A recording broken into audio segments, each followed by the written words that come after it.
Well, today we are diving deep into the topic that's crucial for success in leadership roles. So, whether you are a CEO, manager, individual contributor, or a wife or a mom, you wear the hat of leader. And today's conversation on emotional intelligence is just for you. Hi, I'm Tiffany Sims. I am a burnout recovery coach who specializes in helping women overcome burnout without having to give up everything they've worked so hard to create in their life and go live in a box under the bridge. So, today we are going to explore what emotional intelligence is, why it's essential for effective leadership, and how you can develop and start applying it to your personal and professional life today. So, let's get started. Let's start by understanding the meaning of emotional intelligence. So, we're starting on the same page. Emotional intelligence, or EQ, refers to our ability to recognize, understand, manage, and effectively use our emotions and the emotions of others. It's about being aware of our feelings as well as the feelings of those around us. So, why is emotional intelligence so crucial for leaders? Well, research has shown that consistently shown that leaders with higher EQs are more successful. They excel in various areas from communication and teamwork to decision making and conflict resolution. And today I'm going to share with you the 4 reasons why EQ matters in leadership. So, the first one is building trust. Have you ever had a leader you would follow to the ends of the earth and do absolutely anything for them, no matter how bad you feel like you were drowning 5 minutes before they asked you? Yeah. Why is that? It's because leaders with high EQs, they build trust and they build trust easily. It's not forced.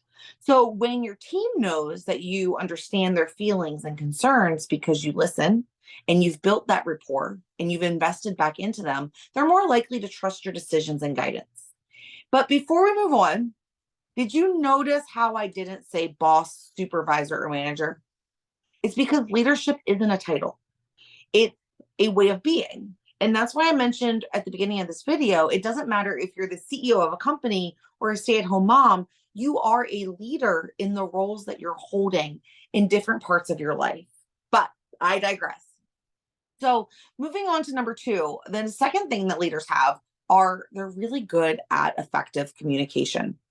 Emotionally intelligent leaders, they're excellent communicators. They convey their message clearly and empathetically, which minimizes misunderstandings and conflicts.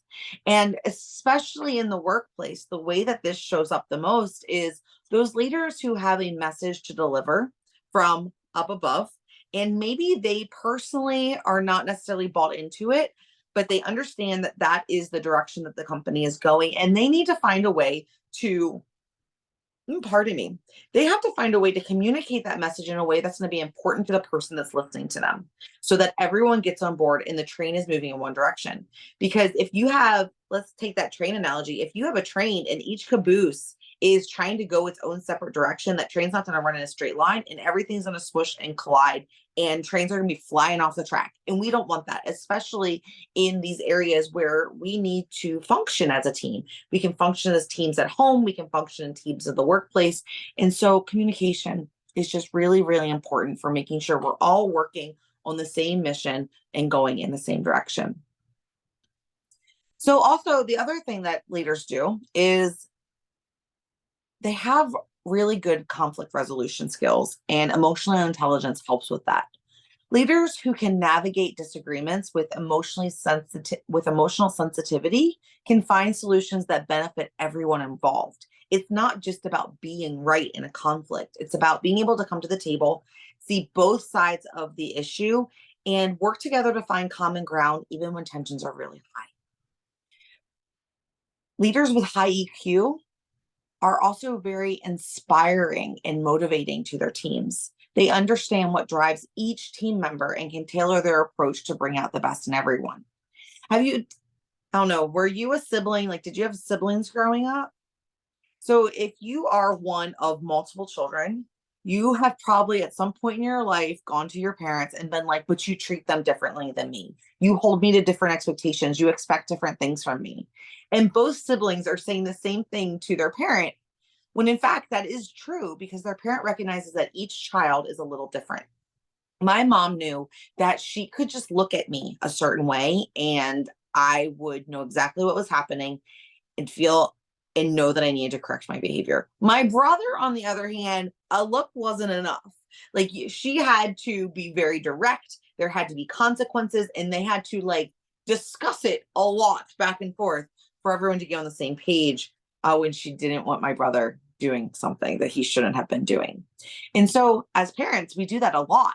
We adjust our tone, our behavior, our words, the way we interact with a child to meet that child where they are. In leaders in work and in your church and all those different places that people step up and lead are doing the same thing. So not everyone can be talked to and treated the same way. You really do have to be aware enough to know the people that you're interacting with and how they respond. Okay. So I just shared 4 key components or skills, whichever you prefer, of effective leaders. Effective leaders, they build trust. They are effective communicators. They resolve conflicts swiftly and respectfully, and they're great motivators. So how can you develop your emotional intelligence as a leader? I'm going to give you some practical steps that you can take today. The first one starts with self-awareness. So I ask you, reflect on your emotions and your reactions in different situations. And to do this, journaling or meditation can help. Number 2 is having empathy. Cultivating empathy by actively listening to others, not just trying to be right, not just waiting for your turn to speak, but put yourself in their shoes and try to understand their perspective, not to manipulate them or to change your own opinions, but to hear them and so that you can have a well-rounded conversation. Number 3 is work on emotional regulation, emotionally regulating yourself. So learning how to manage your own stress, anger, and other emotions constructively. And it's not that I just did a post on this yesterday.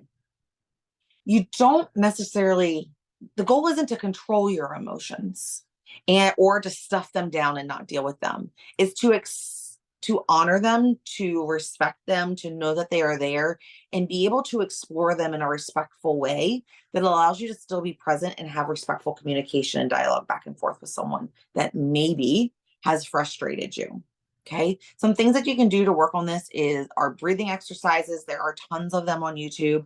And just being mindful of when something triggers you and your blood pressure raises, getting into the habit of like pausing yourself and taking a deep breath and thinking about what it is that just stressed you and how you can go about your next step in a way that doesn't blow up the whole universe and everyone can continue working together for a common goal in a respectful manner. Which leads into the last tip that I have for you is improve your social skills. Practicing effective communication, active listening, and conflict resolution techniques are not things we're born with. They're skills. And the great thing about skills is that we get to practice them and master them, and we get to try and try again until we learn how to get it right in a way that works for us and those that we're working with. So before we wrap up today, I'm so happy that you're here. Thank you for still being here. Thank you for investing in growing yourself. Let's talk about applying emotional intelligence in leadership. You're going to lead by example. So, and what I mean by this, when I say like, how are we going to apply this? What are you going to go do when you walk out into the world after turning off this video? You're going to lead by example. You're going to display the emotional intelligence that you want to see in those around you. Your actions set the tone. Number 2, you're going to provide feedback and recognition with empathy. Whether you're in the office talking to colleagues or you're at home talking to your partner or kids, acknowledge your team's efforts and address areas for improvement with kindness. Okay? You're going to be flexible in your leadership style and you're going to adapt to the emotional needs of your team members in the situation at hand. This is not a one size fits every situation type of deal. Okay. I just threw a lot at you in a very short period of time. So let's wrap up so that you can go strengthen your EQ muscle.